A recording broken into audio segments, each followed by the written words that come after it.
Next talk up, Intro to Graffiti, Virtual Graffiti, and this is Tottenkoph. Let's give her a big hand. Thank you. Hello everyone, like he said, I'm Tottenkoph of the Neuronumerous group, and today I will be talking to you about virtual graffiti.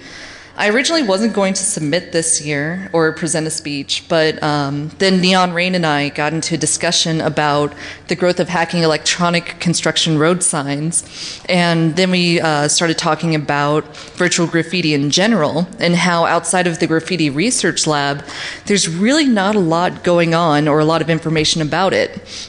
Next thing I knew, I was cursing her name and submitting my CFP. So before I get into all of the nitty-gritty details about virtual graffiti, we're going to discuss what it is.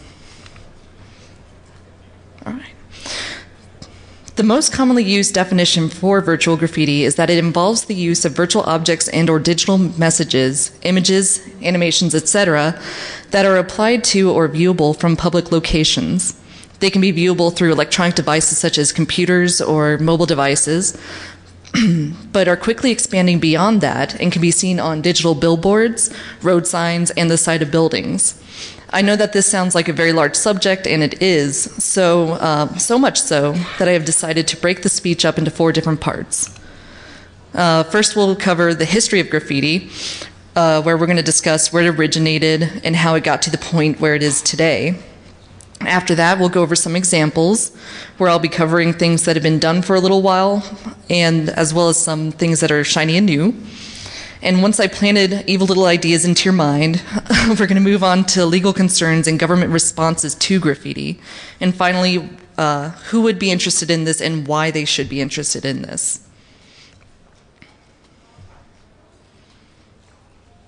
So now that we all know what virtual graffiti is, we have to recognize the fact that we wouldn't be able to do virtual graffiti if we didn't have regular graffiti first. But does anyone have a guess as to how long graffiti has been around? Come on. Oh, does it?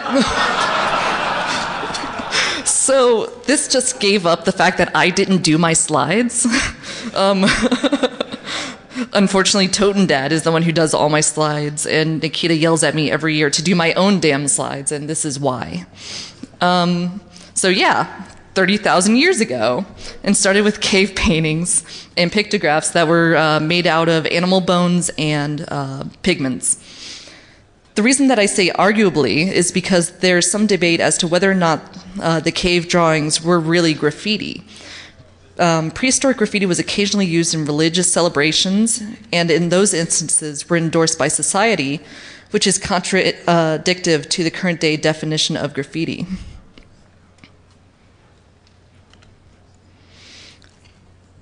Although it's debatable whether the cave drawings are examples of early graffiti, we can definitely say that it was popular in ancient Greece. In fact, the first known example of Grecian graffiti is viewable in the ancient city of Ephesus, which is in present-day Turkey. The first graffiti drawing was evidently an advertisement for prostitution and was etched into stone near mosaics and walkways. The image itself was of a heart-shaped handprint, kind of like that, a footprint, and a number. The heart-shaped handprint was meant to represent love in exchange for money, and the footprint and number are believed to represent how far one would have to walk in order to receive these services. Similarly, the ancient Romans are known for carving graffiti on walls and monuments. Some examples include curses, magic spells, political slogans, declarations of love, alphabets, and literary quotes, all of which were preserved in Pompeii after the eruption of Mount Vesuvius. There was also ancient Roman carvings that were made by young men to make themselves feel big, most of which can be found around at gladiatorial academies, including one by Salatus, which states, Suspirium Polarum Salatus Thrax, or Salatus the Thracian makes the girls sigh. Not to be outclassed by the Greeks, though. The Romans were also known for using graffiti to advertise prostitution. In one area, you can find an address for a well-known prostitute named Novelia Primigena of Nuceria. And in another, you can find etchings of phalluses with Mansueta Tene, or in English, handle with care, scrawled next to it.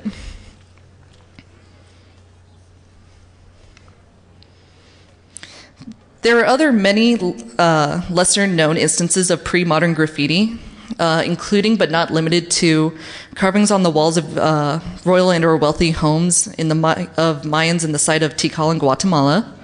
The Vikings left markings and etched their names into ruins in Rome, Newgrange Mound in Ireland, and one Viking, Halvdan, put his names on runes on a banister in Constantinople.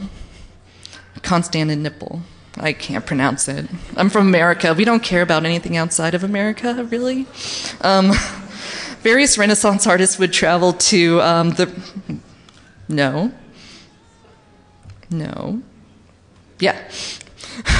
Various Renaissance artists would travel to the ruins of Nero's Domus Aurora in order to carve or paint their names. French soldiers would carve their names on monuments during the Napoleonic campaigns in Egypt. And travelers along the Oregon Trail left their names at Signature Rock. Now, that is all of the pre-modern stuff. None of the techniques that were used back then to make the drawings and or carvings are used in modern day graffiti, even though the messages and the thoughts and feelings behind them are the same as what's seen today. With that said, we are now moving on to history of modern day graffiti. Okay. In the 60s and 70s, graffiti started to gain popularity with political activists and gangs wanting to mark their territory and make themselves heard. Once it started to become more popular in places like New York City, graffiti started to migrate from being out on the streets to the subway system. The main goal at that time was relatively simple. Out-tag and out-bomb the other graffiti artists in the area. For those of you who don't know, bombing is used to refer to creating large, more elaborate pieces of graffiti art, usually done by breaking into closed-off areas like subway depots after work hours so that there is a lower chance of getting caught while you're drawing. Also during this time, the use of designs such as polka dots, cross hatches, and checkers were becoming more popular. The use of spray paint increased in order to expand what the graffiti artists could do and how fast. And the appearance of top to bottoms, or works which span the entire height of a subway train, became more popular. The combination of all these innovations in graffiti has led to this period of time being referred to as the Golden Age. Unfortunately, the 80s became a time when it was increasingly harder to tag or bomb, especially in New York City, which was and still is considered to be the epicenter of the graffiti movement in the US. Some of the reasons why new pieces were getting rarer include the fact that the burgeoning drug trade increased the amount of firearms out on the streets, making tooling around at night more difficult and dangerous. The police were able to dole out regular and more severe punishments to graffiti artists that they caught. And store owners were forced to restrict their sales of spray paint. They weren't allowed to sell to people under 18, and they had to keep everything locked up in cages to dissuade shoplifting. And finally, the local transit authorities caused a lot of problems when they used the increase in their anti-graffiti budget to build new and better fences around train yards, hire more guards to patrol, and fund regular, heavy buffing of train cars to keep them graffiti-free. To the chagrin of officials who thought that these measures would be enough to completely squash the movement, artists and riders moved from underground trains back onto the streets as well as the top of buildings.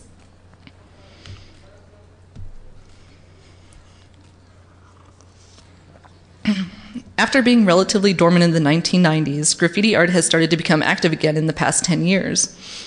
Graffiti is being used by companies such as Sony and IBM as a way to break into guerrilla advertising, which is basically a buzzword for cheap and dirty ways to catch someone's eyes to buy your product or show interest in your company. It is also becoming more popular in mainstream pop culture. It's showing up in video games like Jet Set Radio Future, Sony's Rakugaki Okaku series, Getting Up, Contents Under Pressure, Super Mario Sunshine, Half-Life, and the Herbs Sims in the City. Even clothes designer Mark Echo has publicly stated that graffiti art is without question the most powerful art movement in recent history and has been a driving inspiration throughout his career.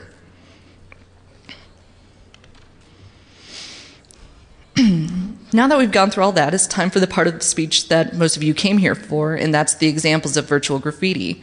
We're going to start off with the tried and true stuff, all of which has been either pioneered or popularized by the Graffiti Research Lab. And as a side note, the examples that I'm going to show you appear on their website with a list of materials as well as instructions. And in this section, I will be going in order of least to most difficult to do. The first examples we're going to cover are the most popular and most common of virtual graffiti, and that's the LED throwy and floaty. They are really cheap and easy to make, especially when ordered in bulk from sites from Deal Extreme. For either floaties or throwies, you'll need LEDs in an assortment of colors and a lithium battery and tape.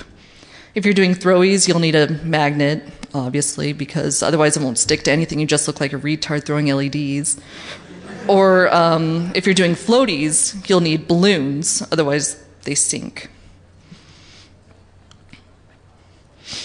Next, we have the electrograph. It can be as easy or as difficult as you want to make it.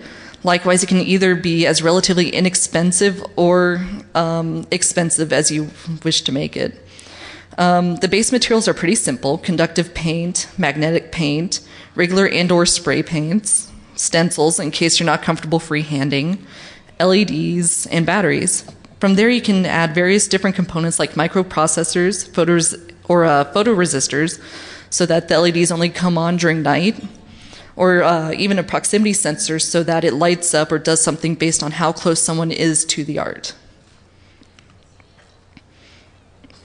The last example for the tried and true section is the Graffiti Research Lab's laser tag. The hardest part of this is acquiring the parts and setting it up at the site that you want to do this at. The materials that were listed on the GRL site for this project are a laptop, a 50,000 ANSI lumens projector, a security astronomy camera with manual iris zoom lens, a magic arm with a super clamp, a PCTV USB capture card, and a 60 megawatt green laser. In some places that's illegal, by the way, and also don't shine it in animals or people's eyes because they'll go blind or really, really pissed off with you. And you'll also need AAA batteries to power everything. This setup can get pretty expensive, so it's worth looking around at places like eBay, Craigslist, pawn shops. Or if you have lots of money, you can give some to me and I can go buy it new from the store. Next, we're going to do the shiny and new stuff on the virtual graffiti front. Although in the last section I was able to go in order from easiest to hardest, I'm going to be going from least to most obscure. Each of these three examples are relatively new, with the first two having been successfully and publicly attempted. We're going to start off with electronic roadside construction signs. So toward the middle or end of, I think it was 2007, 2008, people in the US started to see more and more examples of people hacking into these roadside construction signs. There are probably several different manufacturers, but most of them use the same one, which is, well, no, wait, I'm just going to say it, ADCO, A-D-D-C-O. Those are the ones that are most commonly hacked because they're the easiest to hack because they're the least secure.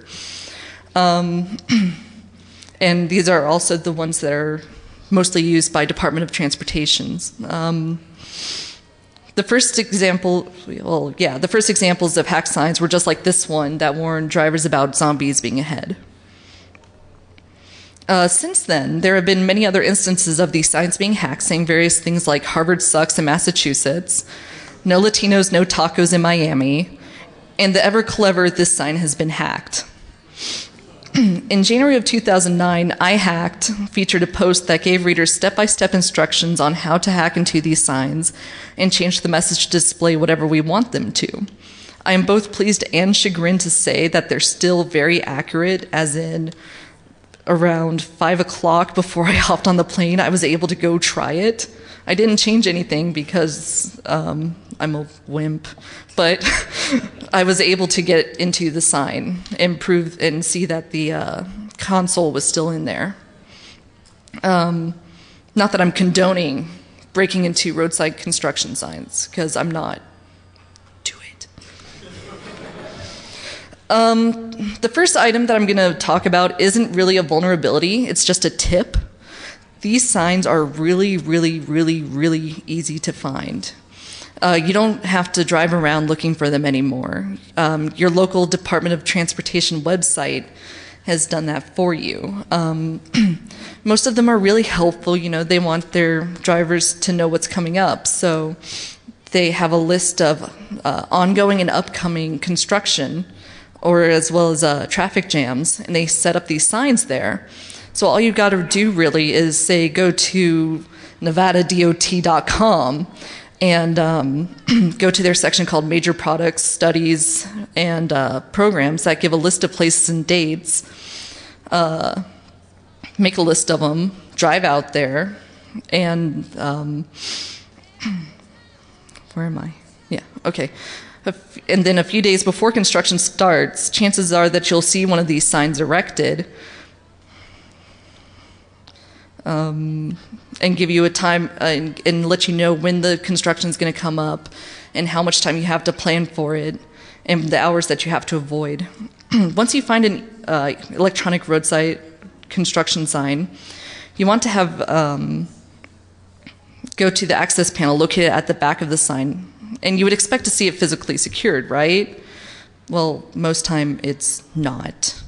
Most of the time, it's left wide open. Well, not literally wide open, but there's no lock. If there is a lock, it's usually a master lock, which we all know is really secure and can't be picked or cut off. Once the back access panel is open, you'll find a nice little control pad with a full keyboard and a mostly easy to navigate menu. The control pad isn't usually password protected, but if it is, it's usually left at the default password. But if you found that one of the DOT workers were pretty clever and changed it, they've made it easy for you to reset the password. And if you go to iHacked, it'll tell you what the default password is and how to reset the password.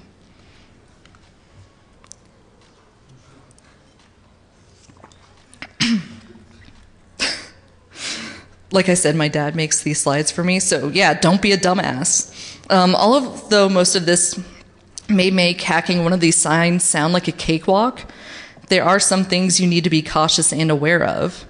The roads that get these cautionary construction signs are usually high in traffic, so be careful not to plan to go out during rush hour, or also if the sign you want to hack warns of construction, avoid going an hour before or after the hours that are listed on the sign. That way you don't have a DOT worker coming up to you while you're trying to hack the sign, especially since most of these sites have police cars by them. Be wary of signs that are in commercial areas. Many stores, roads, and traffic lights are equipped with security cameras. And finally, use common sense. Wear gloves and be as inconspicuous as possible. If you're the only blue or purple hair person in your town, wear a fucking hat. And I shouldn't say this, or I shouldn't have to say this, but there's probably at least one of you that lacks common sense or a sense of self-preservation. Don't drive your car up to the sign and use the headlights for light. Plan ahead, get a flashlight or a headlamp, and walk to the sign. Don't drive up to the sign. Next is something that at least a few of you know that I've been interested in for a few years now, and that's hacking the outdoor digital billboard network. These signs are starting to become more and more popular. They're only made by, well, mostly one manufacturer, but they're owned by, Clear Channel, and we love Clear Channel. There are still only 3 types of digital billboards that are commonly used, and they are ones with Verizon Telephone Network Interface, which have testing and wiring instructions inside the panel, and they're easily available and viewable by any passerby, and it suggests the presence of a basic go, no-go. Billboards that work wirelessly and have a nondescript box at their base, like the one you see in the picture over there. The existence of POTS combined with unencrypted wireless traffic poses security risks that have not been addressed by manufacturers. And finally, billboards with an unlabeled box at its base secured by a master lock. These contain a control panel or a place to plug in a laptop. Make it easy for techs who go on site to work on the billboards. So 2 years ago, I had a big presentation on just the outdoor digital billboard network. And each point I'm about to discuss has been verified by CISOs and techs from various companies that are associated with the evil assholes who run the majority of these billboards as known security concerns that have been expressed before but have had nothing done about them. Maybe one of them have been addressed, though, I've been told, but it's still an issue. There are two types of vulnerabilities, network and physical. The network vulnerabilities include packet sniffing, which is mostly applicable to the billboards with the wireless connectivity, war dialing for the phone ones, and open ports. The physical vulnerabilities that can lead up to the hacking of these billboards are social engineering of marketing and technical staff. You can still use the tried and true, I'm a college student and I am doing a marketing research, or I'm an interested consumer. If that doesn't work, you can always find either a disgruntled employee or one of their techs who are really, really into their job and like talking about it. In that case, it's only going to cost you maybe a couple of beers. Poorly placed security cameras. They currently have maybe 1 or 2 security cameras. One's posted straight at the sign to let them know if anything's going wrong with it. And another one pointed towards traffic. They don't have one towards the base to see if anybody's messing around. And there's nothing separating you from the base of the billboard. There are no gates, barriers, or prickly plants to keep you from messing around down there. And of course, there's the master lock, which can be picked or cut off. So now that we've covered that, there is an update on this, as well as some things that should be noted if you were going to try this. What I didn't know before, and therefore couldn't present last time, was that companies usually use digital signage software that is ran mostly on XP machines. The software company that distributes the software actively discourages the use of Apple and/or Linux machines unless there's an XP virtual running on it, because they think XP security issues are irrelevant. And that's actually a direct quote from their website. It's irrelevant. As far as notes go, if you do this, don't do it during peak hours or during the day. Be inconspicuous, and as always, mind the orange sticker.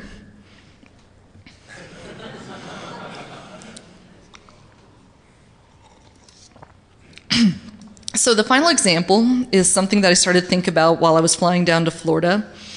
I had a layover in JFK and had time to walk around and get food. While I was waiting in the ridiculously long Dunkin' Donuts line, I got bored. I noticed that all of the restaurants there featured LCD screens with interactive menus. Now, like most of you, when I get bored, my brain starts hatching evil ideas that usually get me into trouble. So that's when I realized, these should be pretty easy to hack and display whatever I want to display on them. So, without further ado, here's some information I got while researching these, so you can take it and do with it as whatever you want. So, first off, I want to note that there are currently no known cases of these getting hacked. They're starting to grow in popularity, though, only in places like airports, busier fast food restaurants, as well as in movie theaters. The software used to control and design these is the same that is used by the digital billboards. So they are only run on XP machines. And they're locked in the manager's office. These offices feature our best friend, an unsecured wireless network. Field research has shown that if one were to sit either in the concession stand area with a half-full Coke or near the bathroom with a bored look on your face, but with a netbook on you, in both instances, one should be able not only to connect to the network, but view stuff that they probably hope you can't. Now, since not all of us can be super hackers like Gregory Evans, I'm now going to cover government responses to graffiti as well as the inherent legal concerns associated with graffiti. All right, we're going to start off with the United States. There have been many pieces of graffiti-related legislation passed. Many lawmakers view it as an expensive form of vandalism requiring repair of vandalized property. The following laws are examples of such legislation that was passed in the past 25 years in response to the increase of graffiti art appearing on the streets. In '84, the Philadelphia Anti-Graffiti Network, or PAGAN, was created to fight gang-related graffiti as well as commissioned murals from legitimate graffiti artists to be made at places that were common targets for gang-related graffiti. In '92, Chicago banned the sale and possession of spray paint as well as certain etching tools and markers. In '95, New York City officials created an anti-graffiti task force in response to the quality of life crime, which is what they consider graffiti to be. The task force consisted of law enforcement officials as well as politicians, who at that time also made it illegal to sell spray paint to anyone under the age of 18, as well as lock up spray paint to dissuade shoplifting. In '05, Pittsburgh created a database in order to try and link tags of known graffiti artists to instances of graffiti art in order to aid with the prosecution. And in 2006, Newcastle County of Delaware made the sale of spray paint and permanent markers to anyone under 21 illegal, following the example of a similar law that was passed and then quickly repealed in New York City earlier that year. Now, the U.S. isn't the only country who has passed laws in order to deter graffiti artists.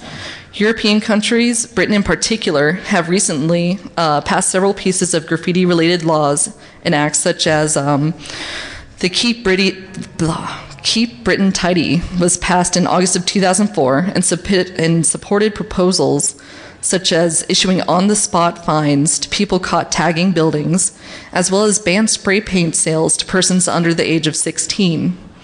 It also went so far as to condemn the usage of graffiti images in adverts and music videos, saying that it is separated from reality and should not be shown as cool or edgy.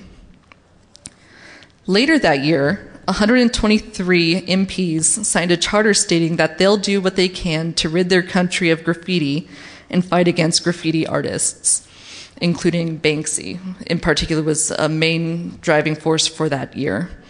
And in 2008, a conspiracy charge was used to convict graffiti artists. 7 members of DPM were convicted with conspiracy to commit criminal damages that would cost at least £1 million. 5 received prison sentences and the rest were fined.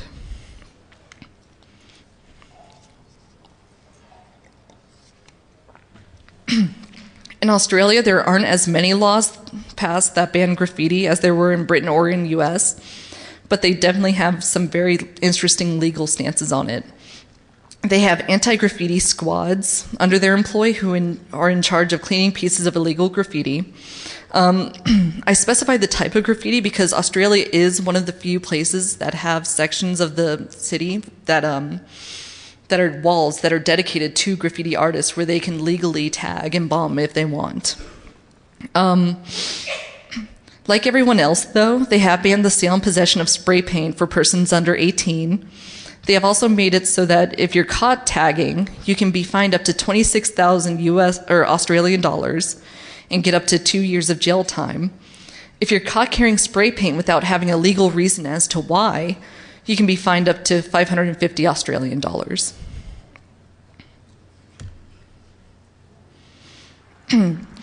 There are several things that can be charged with when doing graffiti, including vandalism.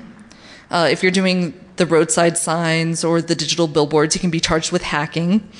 Trespassing, this is mostly applicable if you hop a fence or are caught breaking into the manager's office when doing the digital menus.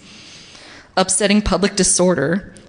James Powderly from the Graffiti Research Lab, as well as several other activists and bloggers were charged with this and got 10 days jail time during a Free Tibet demonstration in China. And murder.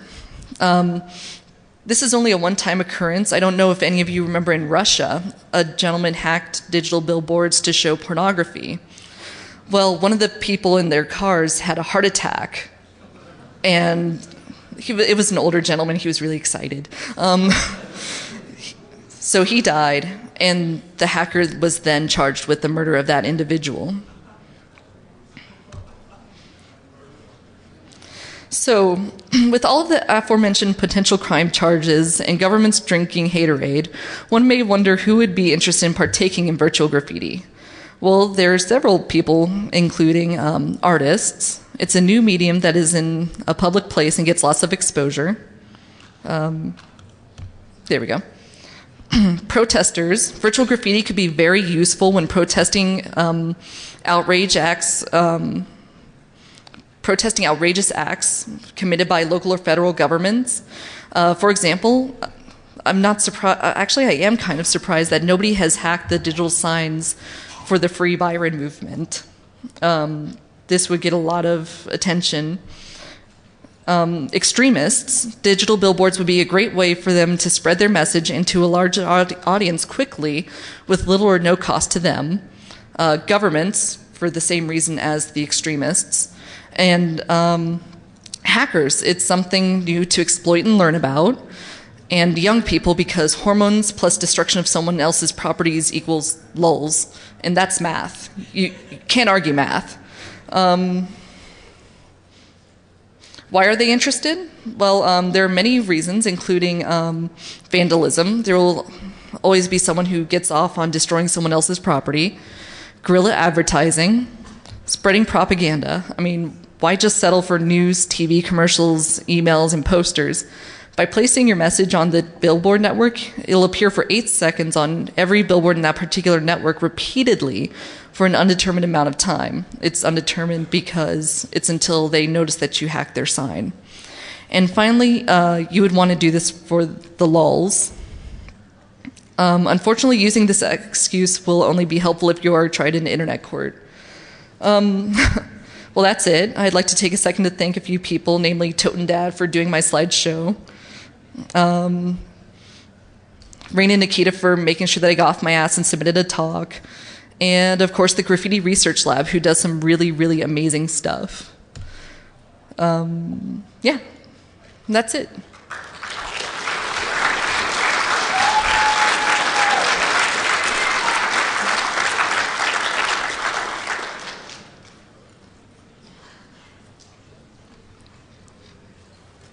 Yeah, I'm done early.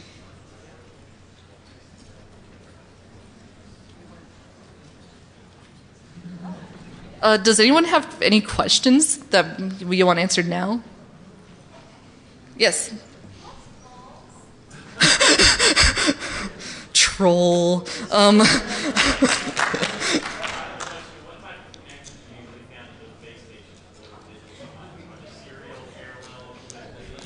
Most of them are serial.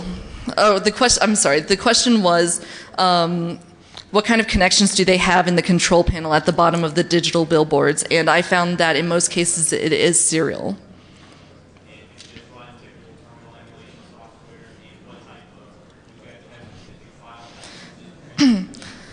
Well, okay, so the follow-up question was, do you have to have a certain type of terminal software or different image types? Usually, if you want to have an image displayed on the digital billboards, it's a JPEG. There's a certain size, and it's all on the Clear Channel website, actually, because...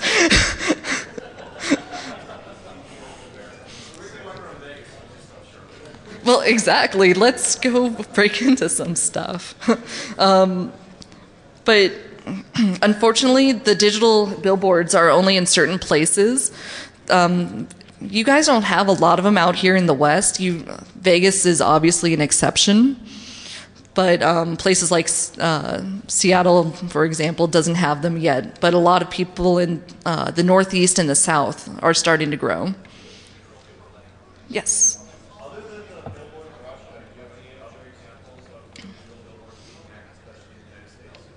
The question was, are there any examples besides the billboard in Russia of digital billboards being hacked? And the answer is no. I think it was 2008, 2009, they thought that Skull Phone hacked a Clear Channel billboard in California. Turns out he paid for it and then leaked letters to different places saying he hacked it. But no, other than the one in Russia, there are no known cases of the billboards being hacked. Do I think it's possible? Yes. I just think we need to get off our butts and do it.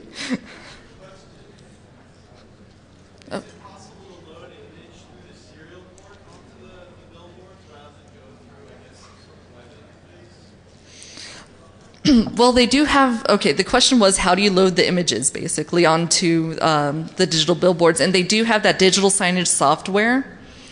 It's kind of hard to come across, but they do offer a beta of the software on the company's website that you can download and use, and if you feel like shelling out the cash for it, you can buy it, and then BitTorrent for everybody else.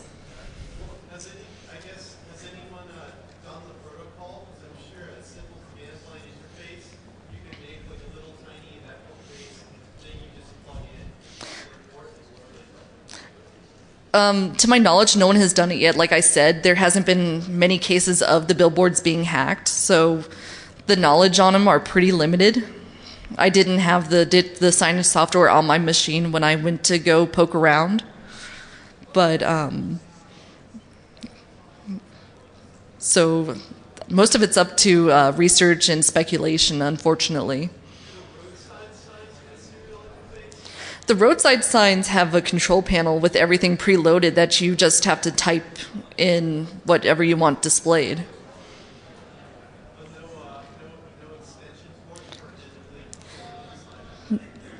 No, most of the electronic roadside construction signs don't have a port or anything that you need to plug a machine into. They have that control pad in which you can enter data. Possibly some of the other manufacturers do have a place where you can insert a console, but I don't know about those. I didn't play around with those. I just played with the ADCO ones with the control panel. Yes, ma'am. Yeah, all right. Hey, so my question is a three-part question. First, like, what have you tagged up? Next, what is your tag, and where are you repping? I'm actually not a graffiti artist. I don't tag or anything, unfortunately. I'm not that cool. I'm mostly interested in the electronic side of it. Anyone else? Oh, yes, I'm sorry. How much variety is there in the SSIDs of the not-so-secure networks that might I'm sorry, I can't really hear you. How much variety is there in the SSIDs of the not-so-secure networks that interface over this that might assist with mapping? Is that for the menus or for the? Oh, yeah.